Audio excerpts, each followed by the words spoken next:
ஒரு ஒரு பசுமாடு வந்து இன்னொரு கன்றுக்குட்டி அவ்வளோ சீக்கிரமாக அது கூட சேர்த்துக்காதான்.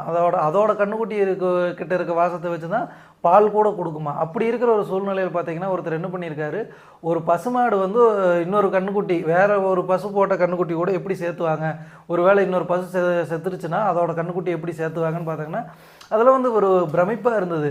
என்னென்னா அந்த அந்த பசுமாடோட அந்த குழந்தை பிறக்கக்கூடிய பிறப்புறுப்பில் வந்து இவர் வந்து கையை விட்டு அந்த ரத்தத்துல எல்லாம் கையில் நினச்சிக்கிட்டு, அதாவது பசுவோட கண்ணை கட்டிடுறாரு. அந்த ரத்தத்தை எடுத்து இந்த அடுத்த கண்ணுக்குட்டியோட மேலே வச்சு தேய்ச்சிட்றாரு. அந்த வழியில் அந்த பசுமாடு என்ன நினச்சிருதுன்னா, நம்ம ஆல்ரெடி இப்போ ஒரு கண் ஈன்றோம் அப்படின்னு நம்பிடுது.